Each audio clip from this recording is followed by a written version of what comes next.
Bom dia esse dia, boa tarde essa tarde, boa noite essa noite. Meu nome é Pedro Luz e depois desse mêsinho de folga que a gente teve, a gente vai voltar para uma videoaula de Química, cadeias carbônicas fechadas, que é aquele vídeo que a gente prometeu que ia fazer depois das primeiras videoaulas de Química, ok? Então vamos lá. Antes da gente começar os nossos exercícios, vamos lembrar da classificação das cadeias carbônicas.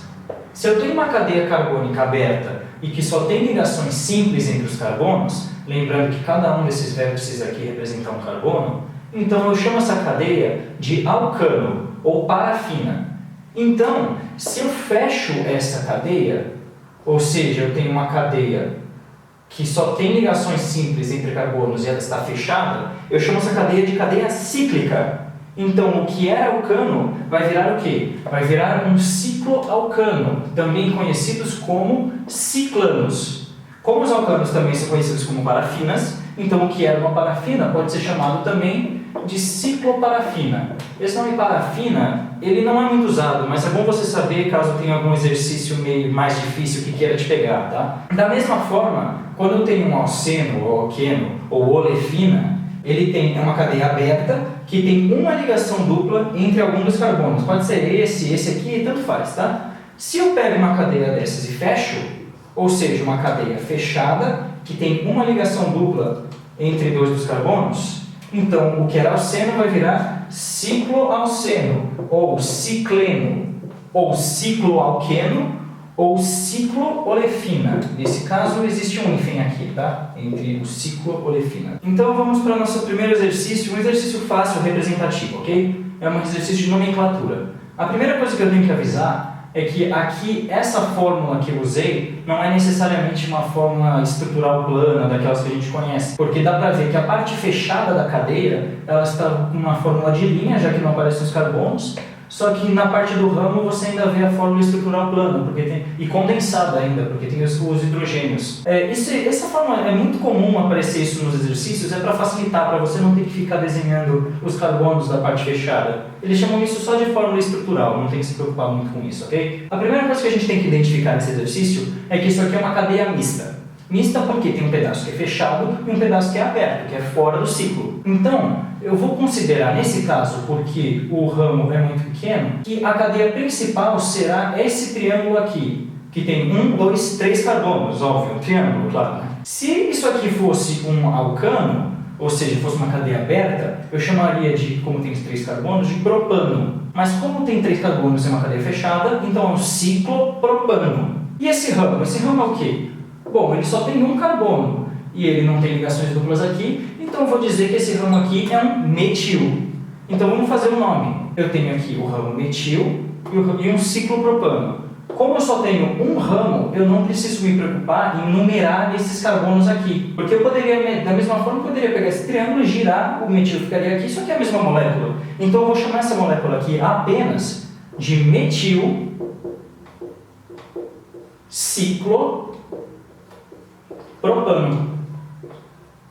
O ciclopropano costuma se escrever junto, o ciclopropano. Só que eu posso ou não botar um hífen aqui no metil. Agora vamos fazer esse exercício ficar um pouquinho mais difícil. Eu vou adicionar um ramo nessa cadeia. Eu vou adicionar um ramo etil. CH2, CH3. Esse ramo aqui é um etil. E como tem 2 ramos a partir de agora, eu preciso numerá-los. Eu preciso agora saber qual é a posição deles. Isso porque agora a posição deles importa. Se eu mudar esses ramos de lugar, a molécula pode ficar diferente, entendeu? Então o que eu vou precisar fazer? Eu vou precisar usar a regra dos menores números. Lembra dela que a gente usava nas cadeias abertas? A regra basicamente é que os ramos eles têm que ficar nos menores números possíveis. Se eu considerar esse carbono aqui o primeiro, então olha só o que vai acontecer. Se eu for para esse lado, claro, esse aqui vai ser o carbono 1, esse é o 2 e esse é o 3. Se eu for para este lado, nesse sentido horário, então esse aqui vai ser o carbono 1, esse o 2, esse o 3. Os ramos estão, em qualquer um que seja dos sentidos, na posição 2 e na posição 3. Então, provavelmente esse aqui não é o menor número possível. O menor número possível será se eu começar em um dos 2 ramos, porque isso significa o quê? Que um dos ramos será o carbono que estará no carbono 1 e o outro estará no carbono 2. Agora eu tenho que decidir qual vai ser o 1 e qual vai ser o 2. Para isso, no caso eu empatei, né? Então eu vou ter que usar a ordem alfabética. Vocês lembram? Depois de usar, caso empate na regra dos menores números, eu uso a ordem alfabética. Então, o que vai acontecer? Se eu começar com este aqui sendo carbono 1 e este aqui sendo carbono 2, o etil, que começa com a letra E, vai ser o primeiro. Se eu começar por este aqui, o metil vai ser o primeiro. O que vem antes na ordem alfabética? E ou M? O E. Então, o E vai ser o lugar do primeiro carbono. Ou seja, este aqui vai ser o carbono 1, este o 2 e, por consequência, esse aqui vai ser o 3. Agora vamos numerar. Eu tenho um etil, 2 metil. Para colocar um nome, vocês lembram, eu começo pelo ramo em ordem alfabética também. Então vai ficar 1 etil, 2 metil. E lembrando, a cadeia principal é o que? É um ciclopropano. Então, 2 metil, ciclopropano. Lembrando, esse hífen aqui entre o último ramo e o ciclopropano é opcional, ok? Assim como com as cadeias abertas. Vamos para o próximo exercício. Novamente, a gente identifica aqui que isso aqui é uma cadeia mista. Por quê? Porque tem um pedaço fechado e alguns ramos aqui que são abertos. Aqui, como há 5 carbonos, se fosse um alcano, a gente chamaria de pentano. Como é um cicloalcano, é um ciclopentano. Vamos agora nomear cada ramo. Esse aqui, por ter 2 carbonos, é o que? É um etil. Esse aqui, por ter apenas um, é um metil. E esse aqui, por ter 3, seria um propil, só que ele está ligado no segundo carbono, lembra? Então ele é um isopropil. Eu percebo agora de imediato que eu vou ter algum problema na hora de numerar. Primeiro que eu vou ter que numerar, já que tem mais de um ramo. E segundo, que aqui parece que vai ter um empate. Por quê? Se eu quero fazer a regra dos menores números, provavelmente o meu primeiro carbono e o meu segundo vão estar nesses dois. Por quê? Porque eles aqui estão um do lado do outro. Isso significa que se eu começar por esse e depois para esse, ou por esse e depois para esse, eles vão estar no carbono 1 e 2, que são os menores números possíveis que eu posso alcançar para eles. Se eu começar com esse cara, não importa para qual dos sentidos eu vá, esse aqui vai estar no primeiro, esse aqui no terceiro e esse aqui no quarto. Então eu vou ter sempre um problema porque esses aqui não vão ser os menores números, ok? Então tá bom, eu tenho que começar com um desses dois. Novamente, empatou, porque se eu começar 1, 2, esse aqui vai estar 3, este aqui vai estar no 4. Se eu começar 1, 2, o etil também vai estar no 4. Eu uso a regra alfabética de novo. Aqui, no caso de este ser o primeiro ramo, ele começa com I. Este aqui começa com M. O que é menor? I ou M? I.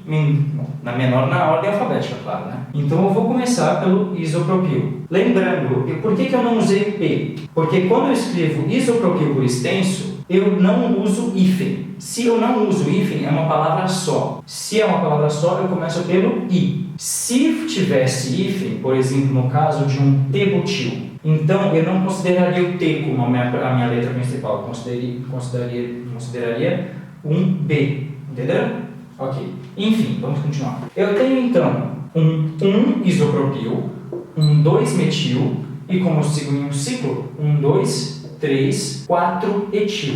E lembrando que isso aqui é um ciclopentano.